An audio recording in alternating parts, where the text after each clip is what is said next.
Olá, tudo bem? Hoje nós vamos dar sequência no nosso estudo, né? A gente, no último vídeo, dividiu a questão 59 do Livro dos Espíritos em duas partes, né? Hoje nós vamos retomar de onde nós paramos e eu vou continuar lendo, a gente ir refletindo, e assim que a gente for lendo, a gente vai fazendo as reflexões após cada parágrafo ou da maneira que a gente for achando necessário, né? Porque essa questão é bem complexa, então a gente vai fazendo as reflexões. Vamos É isso lá? aí. Vamos lá. Vamos lá.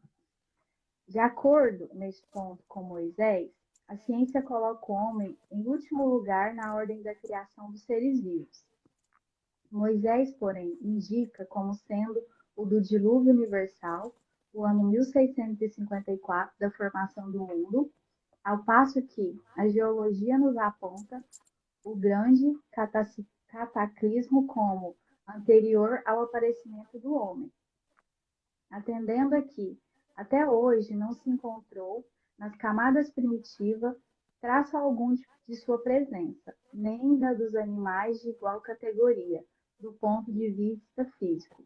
Contudo, nada prova que isso seja impossível. Certo, não existe ainda, né? Nenhum indício que esteja certo ou que esteja errado, né? Exatamente. Pode continuar? Olha, Muitas descobertas já fizeram surgir dúvidas a tal respeito. Pode dar-se que, de um momento para o outro, se adquira a certeza material da anterioridade da raça humana e então se reconhecerá que, a esse propósito, como a tantos outros, o texto bíblico encerra uma figura. isso. Aí a gente faz um pause. Faz um pause. Tá me escutando?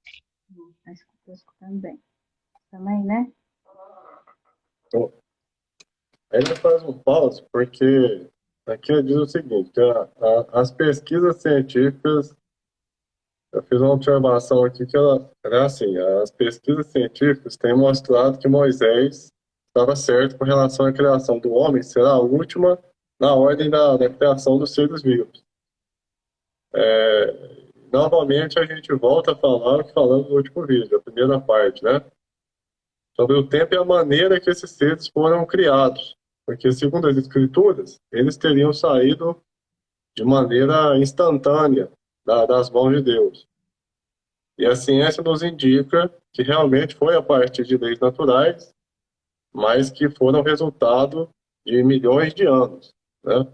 Então, essa observação que eu fiz aí sobre que ainda vai encerrar nessa primeira parte, vai encerrar que não foi criado de maneira instantânea, né? Os seres. Outro ponto que ainda está em discordância é que Moisés coloca o dilúvio universal foi acontecido. Inclusive, eu fiquei até com dúvida aqui nessa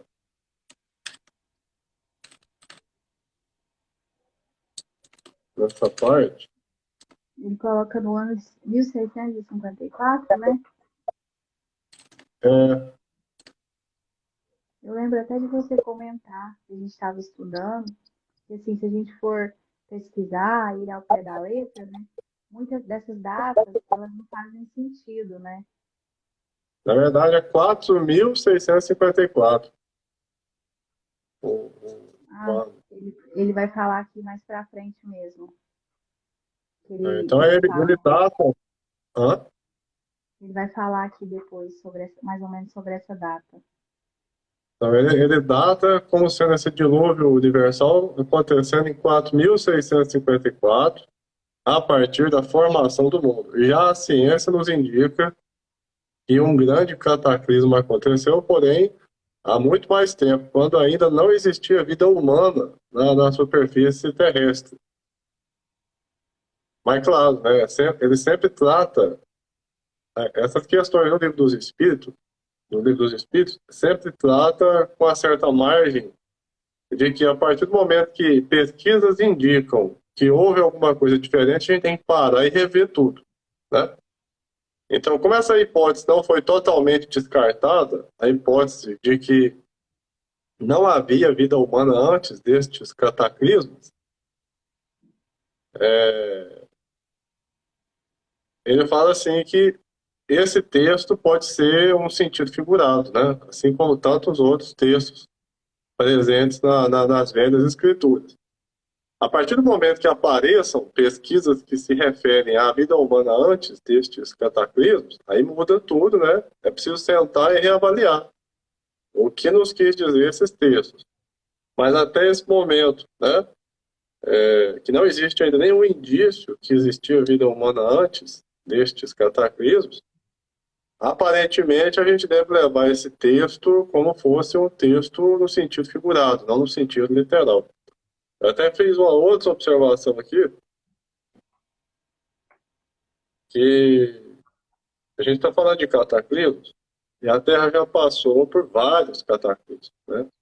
Até eu marquei aqui que o mais famoso, né, para a gente aqui seria a extinção KT, que foi aquela lá que caiu uma rocha do tamanho do Monte Everest e dizimou 2/3, né, dos seres vivos na Terra, que inclusive foi o que fez acabar com a vida do dinossauro no final do período Cretáceo. Então, aquele é o que a gente mais fala, né, por conta dos dinossauros e tal, mas existiram vários outros cataclismos de proporções enormes na Terra desde que ela existe, né? A pergunta que se fica aqui, que até Kardec faz no Livro dos Espíritos, é se o homem presenciou, se a vida humana presenciou algum desses cataclismos aqui, e até então não existe uma prova científica que sim.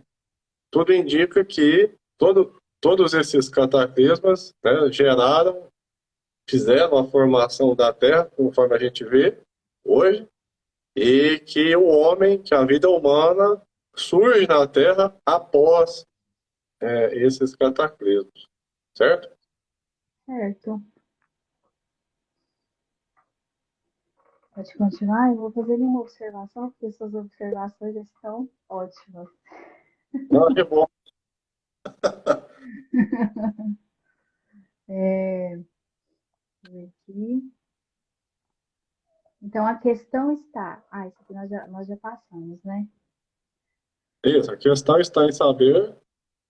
Se o cataclismo geológico é o mesmo a que assistiu Noé. Ora, o tempo necessário à formação das camadas fósseis não permite confundi-los e, desde que se achem vestígios da existência do homem antes da grande catástrofe, provado ficará ou que Adão não foi o primeiro homem ou que a sua criação se perde na noite dos tempos. Contra a evidência não há raciocínios possíveis. Forçoso será aceitar-se esse fato como se aceitaram o do movimento da Terra e os 6 períodos da criação. Eu acho que dá para fazer outro ponto. Vou fazer um ponto aí sobre esses 6 períodos da criação.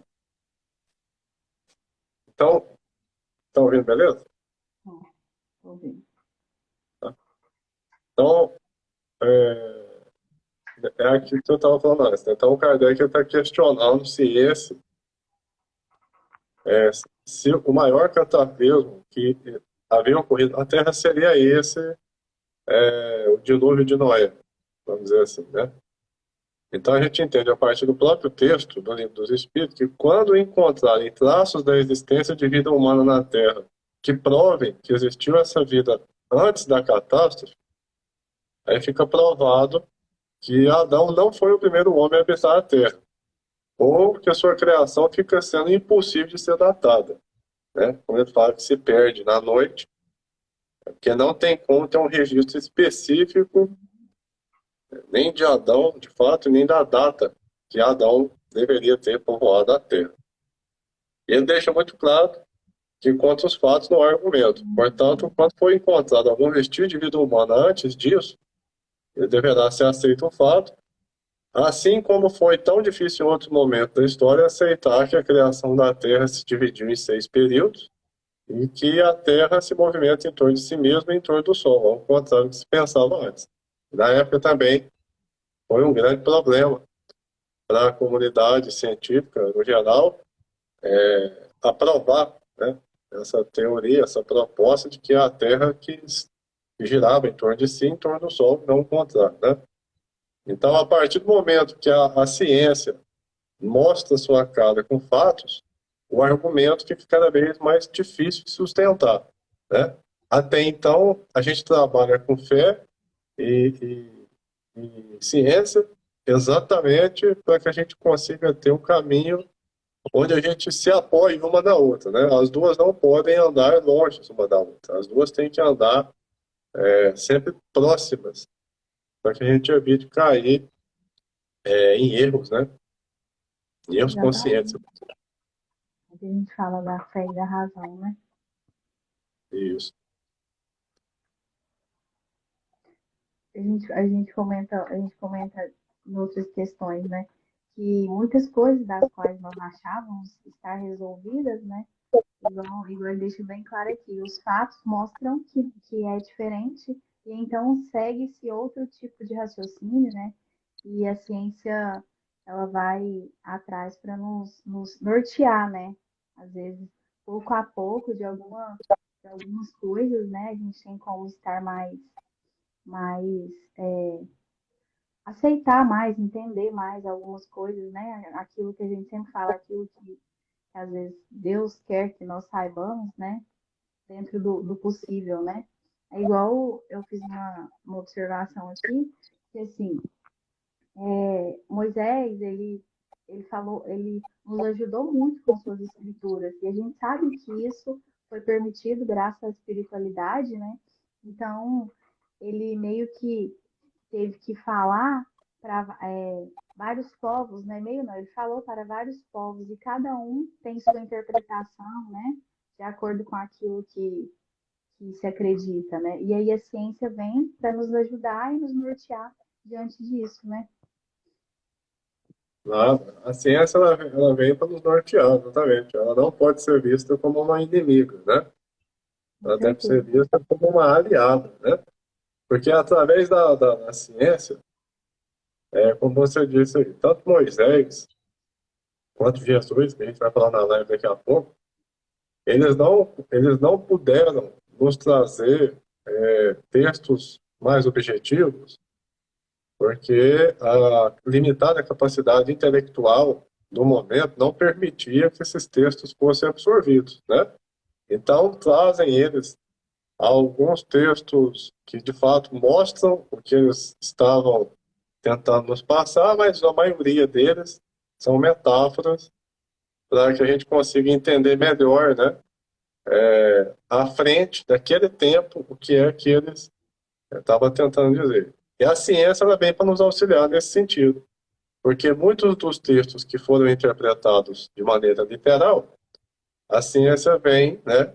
E lógico, a gente não pode separar a ciência de Deus. Acredito eu que, sendo o Criador, é responsável pela criação e manutenção do mundo, ele não poderia ser alheio ao nosso trabalho, ao nosso desenvolvimento científico. Eu creio que, onde tem o desenvolvimento científico, esse mesmo desenvolvimento foi inspirado por mundos superiores e autorizado pela divindade que nos rege, né? Nós não Sim, podemos acreditar que a ciência seja uma revolta do homem para com Deus. Pelo contrário, a ciência é autorizada, né, por Deus para vir nos trazer cada vez mais esclarecimento, a fim de que a gente consiga evoluir sem parar, para que a gente não fique preso em determinados entraves. Ela vem para desvencilhar, ela vem para revelar esses dados, né, para que a gente possa entender novamente dados que a gente já entendia com outra perspectiva e também para que a gente descubra outras coisas que naquele momento não foi possível descobrir e que agora será, né? E provavelmente mais para frente vai ser revelado, né? Sempre ficou com desvencilhado na cabeça, vai ser revelado a partir da nossa evolução moral, intelectual, será nos revelado ainda mais informações, né, científicas, a fim de que essa caminhada lado a lado com a religião possa nos auxiliar. Exatamente. E como nós trabalhamos assim, com essa ideia, nós pequenos estudantes, né, da doutrina, a gente sabe que o Criador capacita no momento certo, né, para as coisas certas, né. Eu estava até pensando aqui, assim, o quanto a ciência nos ajudou com relação a essa doença que nós passamos agora, né? Quanto foi rápido, né, essa descoberta dessas de melhoras para o planeta, né? Então, assim, a gente sabe que no momento certo ele permite, né, que a gente descubra e ele capacita as pessoas para esse entendimento, né? E a gente tem que entender, faz todo sentido o que você diz, quando você fala que foi muito rápido, é bom a gente fazer esse paralelo sobre a velocidade que tem caminhado a ciência, né? Porque está rápido mesmo, né? Agora, a gente não tem muita noção do que está acontecendo no campo científico, né? Desses tantos progressos que estão acontecendo, inclusive até a busca por essa vacina da pandemia, ela incentivou e abriu horizontes para outras doenças que já estavam paradas, já não se mexia muito, né? Então, assim, a gente vê uma velocidade muito rápida nesse sentido. E outra coisa que eu queria falar sobre essa velocidade é que o nosso conhecimento hoje, ele não nos permite errar tanto. Ainda vamos continuar errando um tempo, né? Mas não nos permite errar tanto. Por exemplo, há não muito tempo atrás, a gente via esportistas fazerem propagandas de cigarro. A gente via, por exemplo, a gente teve um jogador aí, o Gerson, que era jogador, e ele fazia propaganda para cigarro era rico. E aí hoje você pensa, gente, isso seria um cúmulo absurdo, né? Alguém que está no meio esportivo, atleta, fazer uma propaganda para cigarro, que hoje já ficou comprovado que tem substâncias, milhares de substâncias tóxicas, cancerígenas, né? Que não faz bem para a saúde. Então foi um movimento assim que em determinado momento, não muito distante, estamos falando aí de 30, 40 anos, que é muito pouco tempo, né? Perto da linha do tempo da humanidade. Então a gente está falando de um elemento que fazia bem, né? Era visto com bons olhos, fazia parte de uma cultura de que aquilo era bem Incentivado. visto, e aí de repente aquilo passa a questionar, mas peraí, isso aqui não está fazendo bem, né? Então vamos estudar sobre isso aí. E aí Exato. tem todo aquele movimento de entender por que não está fazendo bem e tal. De repente você já não pode mais fazer propaganda de cigarro, de repente você não pode mais vender cigarro para menores, né? Até que a gente chegou no ponto que a gente está hoje, né?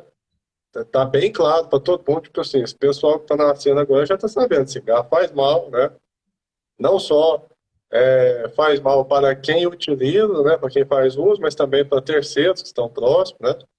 Então, quer dizer, é um movimento que esses dias eu estava conversando lá em casa, né? Eu penso assim, daqui 30, 40 anos, assim como aconteceu com o cigarro, vão se fazer estudos sobre essa questão do celular. Eu acredito que vão falar assim, gente, você usou aquilo lá tudo errado. Ali tinha uma radiação, vocês não podiam ficar perto, até do traço psicológico do ser, vocês não poderiam ficar a mercê de um aparelho tanto tempo por dia, por conta de problemas ergonométricos, problemas de visão. Então, assim, isso aqui daqui 40. Hoje a gente está num movimento que, tipo assim, normal. Você dorme com o celular, você levanta com o celular, você passa o dia no celular. Mas pode ser que daqui a um tempo façam pesquisa e descubram, está tudo errado. Tudo que vocês fizeram acarretou isso, isso e isso de erro, de doença, entendeu? Mas já Então, há assim, alguns alertas, né? O pessoal já tem um movimento para isso, é porque ainda, eu acho que ainda a consciência não permitiu, né? Não chegou o momento, é aquele que a gente sempre fala muito nas nossas lives, né? Da consciência, ainda não chegou um coletivo, essa consciência não chegou no coletivo, porque já tem algumas autoridades, assim, alertando, principalmente as crianças, sobre problemas de visão, sobre audição, né? Então, mas aí isso ainda não se tornou algo, então a gente falou, não chegou aquele momento da consciência, desse entendimento, igual a gente, você acabou de falar do cigarro, né? Porque depois que isso se estende, parece que já está todo mundo assim tão assim consciente de que aquilo não faz bem, que aí já começam, né? Porque, por exemplo, a gente sabe que hoje o celular ele é uma ferramenta de trabalho. Muitas pessoas, até é o seu caso, precisam dessa ferramenta para trabalhar, para divulgar seu trabalho, né? Eu acredito que ainda não esteja no momento, porque vai parar, né? Vai parar, o movimento vai ser muito grande para parar essa coisa do empreendedorismo, né? De chamar tantas pessoas para aquilo que às vezes nem é tão importante, né? Muitas das vezes a gente sabe que é importante, mas outros não. Eu acho que é por aí. Ainda não chegou aquele momento da descoberta, né? Da consciência estar assim, tão, né? É muito novo, né? É tudo muito novo, né? 20 anos atrás você tinha um aparelho que foi criado, foi desenvolvido com propósito, e hoje tem o propósito. A última coisa que você faz no celular hoje é ligação. Ele foi criado para isso. É a última coisa. Se você vê uma pessoa pegando o telefone fazendo ligação, até alguém morrendo, tá ligando pro bombeiro, porque você não vê Ninguém mais, quer né? mais falar, né? Ninguém quer mais atender o celular, ninguém quer, sabe, assim, né? O pessoal quer o É, telefone ali, né? É eu estou difícil. falando aqui ao celular, estou dando um exemplo, porque a nossa vida, o nosso cotidiano é rodeado disso, né? É que nem ovo. Verdade. Você passa 6 meses que o ovo é tudo de bom. Comer ovo é uma beleza. Você passa os outros 6 meses, o ovo é horrível. Para de comer ovo, gente. Uhum. O ovo faz mal. Então, entende? Então, assim, a gente ainda está vivendo nesse momento. A gente acha que está muito adiantado, muito evoluído, mas a gente ainda está vivendo esse momento, né? De descoberta, de entender, de colocar a ciência à par do que está acontecendo e tentando localizar uma maneira de utilizar aquilo que ela nos proporciona sem que aquilo nos atrapalhe, né? Então, E é é por aí. difícil, né? A gente conseguir colocar tudo assim no seu devido, na sua devida importância, né? A gente precisa mesmo de evolução para isso, né? Preciso. Acho que a gente pode fazer um ponto aí, porque já deu meia hora, senão ficou muito extenso o vídeo, né? A gente continua no próximo vídeo, a partir da existência do homem, né? A existência do Isso. homem antes do dilúvio, né? Uhum. É bom até que a gente dividindo fica mais detalhado, assim, a gente consegue colocar algumas coisas assim que fazem parte da nossa rotina, né, para a gente trazer de uma forma mais atual, né, atentar, né, de uma forma mais clara, né. Isso. É. Então a gente encerra aqui o nosso estudo hoje, né, nesse vídeo, e a gente continua no próximo vídeo, ainda na questão 59, a partir do parágrafo A Existência do Homem, né? Então, muito obrigado a todos que estão acompanhando aqui, obrigado, Mônica, e até a próxima. Agradeço. Se Deus quiser. Até a próxima.